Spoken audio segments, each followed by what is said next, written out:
Hello, I'm Carla McLaren. It's good to see you back. If you've been watching this video series over the last couple of months, you have been with me as we've gone through each of the 17 emotions I identify in my work and found the gifts and the skills and the genius in each emotion. In my work, there's no such thing as a negative emotion, and there's no such thing as a positive emotion. Each emotion is a part of your cognition, it's a part of your intelligence, it's a part of your motivation, it's a part of who you are, and there's none that we want to throw away, even the supposedly negative ones like shame, which is a brilliant emotion that helps you manage your behavior. And if you don't have enough shame, the word shameless, it's not a compliment, right? Sadness, grief is brilliant and beautiful. Jealousy and envy, totally necessary. I call them the sociological emotions. There's not a bad emotion in the bunch.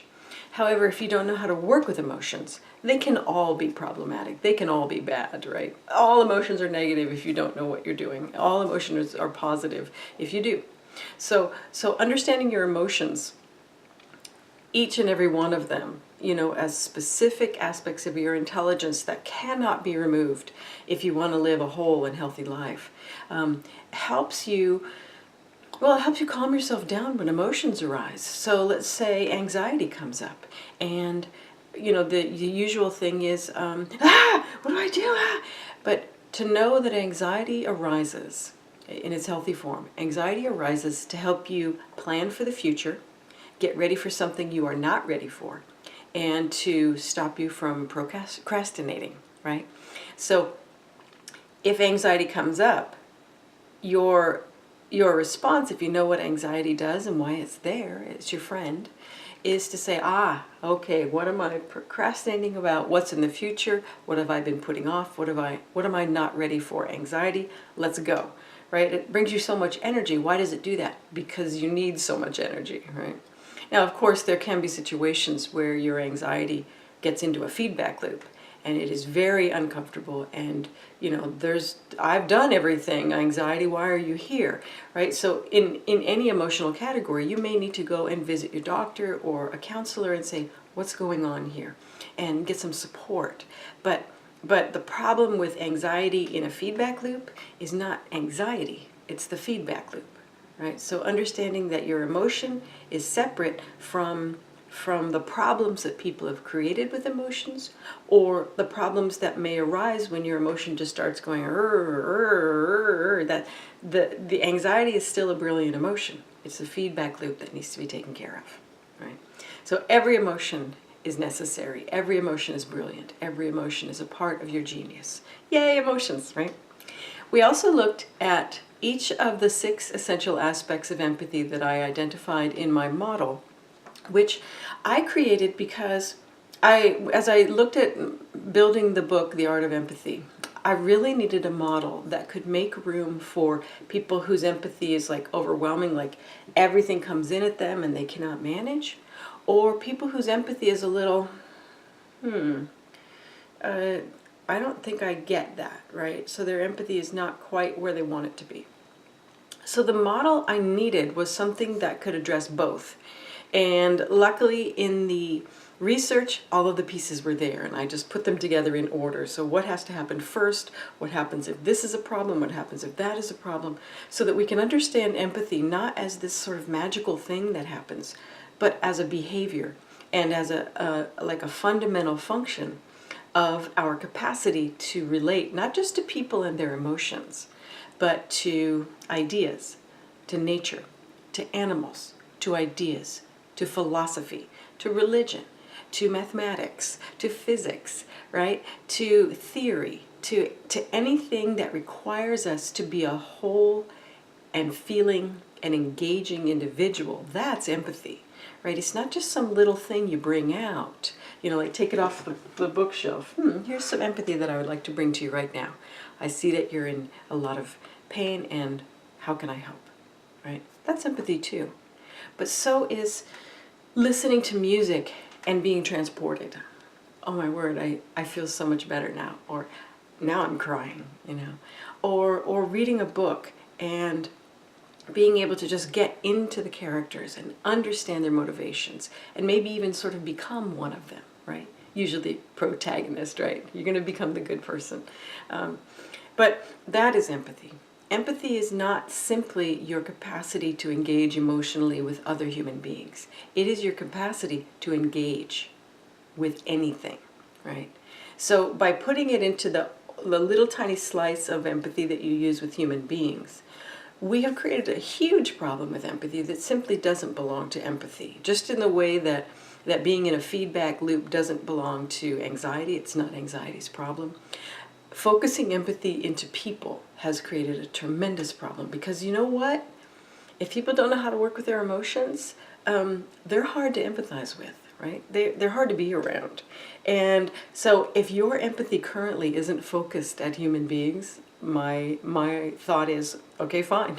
Where is your empathy? Let's work on it there and get you some skills so that you can engage with human beings, and then choose the ones who know how to work their emotions, right? You don't have to empathize with everything that ever, comes down the pike. You can stand back and go, you know what, I'm not going to engage with that, right? I'm not engaging.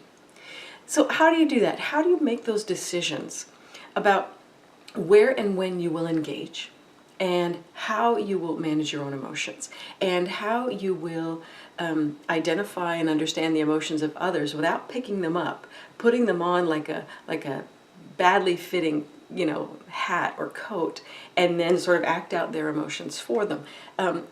If they're paying you, that's a great gig, right? But usually you're not getting paid for that kind of work. So what I did, well, before the art of empathy, during the building of the language of emotions, I have sort of developed over my life and simplified 5 skills that I call the empathic mindfulness practices. And empathic mindfulness, of course, mindfulness is the big thing, right? Mindfulness, yay, let's all do it. My skills are different because they have the word empathic in front of them. They were once called the emotional mindfulness skills, but I realized that because empathy is first and foremost an emotional skill, it's your capacity to engage emotionally with anything, that these are also empathic mindfulness skills. And by that I mean they're empathic because they're skills that allow you to engage. When I was coming up in the yoga and metaphysical communities, most of the mindfulness skills that I encountered were to take you away from engagement with others or with the world. So sort of like saying a word to yourself and making the world go away, or focusing inward. Now there's a compassion meditation where you go outward and just this non-directed compassion to everything. But I also felt that was not engaging. It was sort of, you have compassion for the leaf and the dog and the person and the wall. So for me as a very empathic person, I didn't find these to be supportive of my neurology and my organism. Especially the forms of meditation that required my body to be completely still for long periods of time.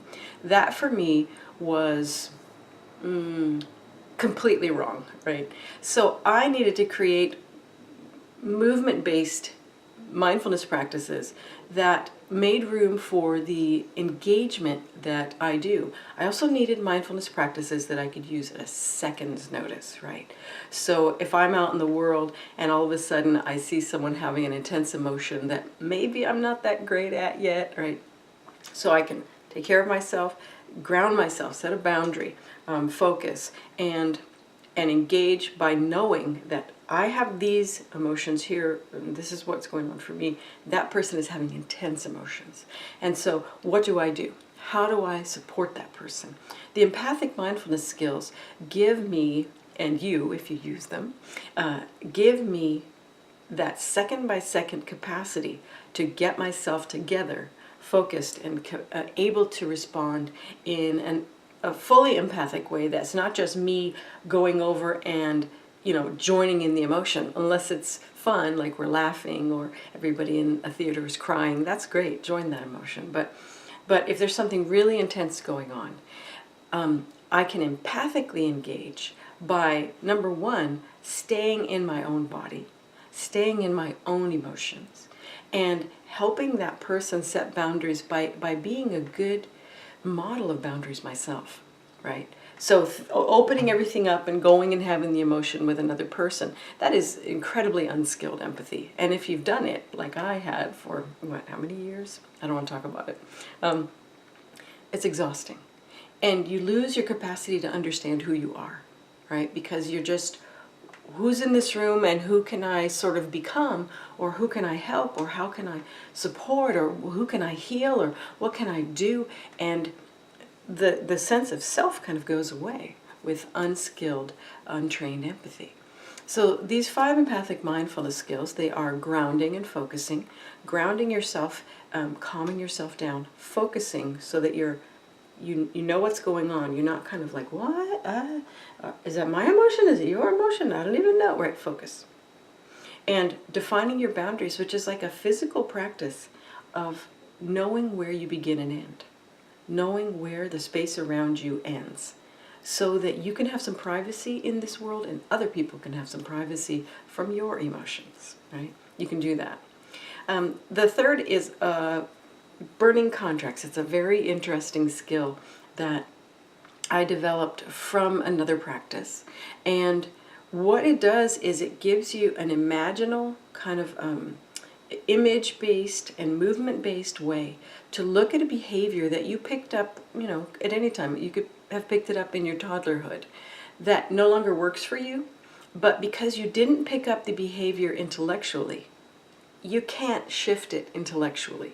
It wasn't an intellectual situation. It was, you picked up a behavior in your family about never expressing anger, or expressing anger explosively. It's the only one you've got. You've got 0, or, on a scale of 1 to 10, you've got 0 and 700, right? So as you begin to work with your emotions and you see there's a couple that are like, what? I don't seem to have skills in this emotion at all. How did that occur? And as you start to think back, I see. Grandma actually told me that, right? And burning contracts is a way to sort of put this behavior that is living in your body, right? It's very ingrained. And to give your psyche and your body and your emotions a way to engage with it at the level that it was engaged with when you picked it up, right? Talking and thinking won't do anything for these behaviors. They need something more powerful, and burning contracts is very powerful, and it can be very funny. The 4th skill is conscious complaining, and this is a skill that I developed as a solitary skill, because as a very hyper empathic person and as a survivor of many traumas in my childhood, I had a lot of intense emotion, intense, kind of explosive, raw emotions. And I found that no human could really be with me in the presence of what I needed to go through to heal myself. So conscious complaining is a process where I was able to create a space where I could tell the absolute truth about what I was feeling and work through it emotionally and create good ritual around it. Basically, it's got a beginning, a middle, and end. It's in a specific place and time. It's got boundaries and thresholds. It's not just me blah all over the place. Conscious complaining is creating a mindfulness practice around your need to express emotion at a level that perhaps other humans could not handle. And since most humans don't have very strong emotional skills because we weren't taught, it is more regular than not to find that many humans cannot handle the level of emotion you need to go to, right? So this is a way to handle that yourself. And sometimes for me, conscious complaining now is, I'll go into a situation, everything's changed, the things that people agreed to didn't happen, and, this might be a time for another person to have a snit fit. And so what I'll do is, quickly go, I'm going to swear. And I'll pretend to swear. I'll go inside, right? Inside. I'm going to complain right now. This is the frackiest frack up that I've ever fracking seen. Thank you, I'm done. All right, and then I can go do the thing that I needed to do that, the people didn't help me with. But knowing how I felt, knowing what was going on, being honest about it within myself means that I can shake it off very quickly and go forward. And this is different than saying, oh, it's all going to be wonderful. It's a lovely situation. La, la, la, la, la. And that might be soothing, but it's not true. I don't feel that way about it. But when I go through and do my swearing and deal with what actually happened, then all right, we'll make it work, right? It's a different movement than putting the la la la over it. I think both might help the person go forward. But for me, as a very empathic person, as a very emotionally aware person, sometimes painfully so, I need to be real with the emotions that are happening and not bring, fake happiness over the top of the situation. It's not, for me, it is not very polite to happiness to do that to happiness. Happiness is like, wait a minute, I'm about looking forward to the future with delight and hope, and I'm not looking forward to this future. Why are you doing this to me? So I deal with the emotion that's real and do it in such a way that I'm not, taking people out. Now, sometimes people need to be taken out if they're really misbehaving, but you can do it in such a way that you don't destroy them, right? But having these skills to ground yourself, to focus yourself, to define your boundaries, right? To know where you are and what you're doing emotionally and empathically means that you will tend to be less of a problem in this world. That's my thought. The fifth skill is rejuvenation. And rejuvenation is a way to reset. And this would be more like a meditation that you do away from people. Sometimes I'll do it if I'm in a traffic jam and I'm going to be late and I'm just getting riled up. I might consciously complain, but I also might use rejuvenation to just sort of reset. Get myself back to a place of, okay, I can handle this. All right, So rejuvenation is kind of a reset using the emotions of happiness and joy, but doing it intentionally rather than, after you've dealt with the situation, after you've worked with the emotions that are real, if you really can't control the situation or if you just need a reset, you can bring those emotions in intentionally, letting them know that that's what you're doing. You're not pretending. You're not using happiness, or, putting it up and happiness, do the job for me. You're welcoming them, engaging with them, and letting them go. So it's not that we don't work with happiness and joy. We do, but we do so intentionally and not as a fakey mask to put over the emotions that are true.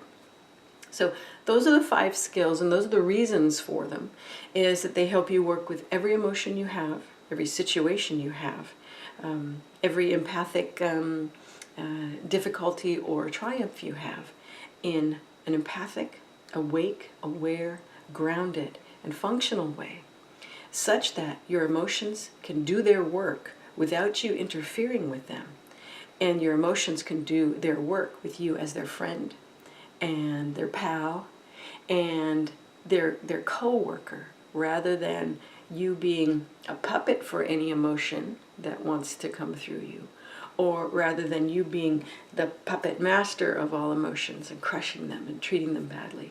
The empathic mindfulness skills help you be an empathic, emotionally awake person in a world that is often unempathic and emotionally asleep. So this is the magic of the empathic mindfulness skills. They help you be out in the world every day and every moment and carrying your mindfulness with you wherever you go. We're going to learn these skills over the next couple of weeks, and I look forward to seeing you soon. Bye-bye.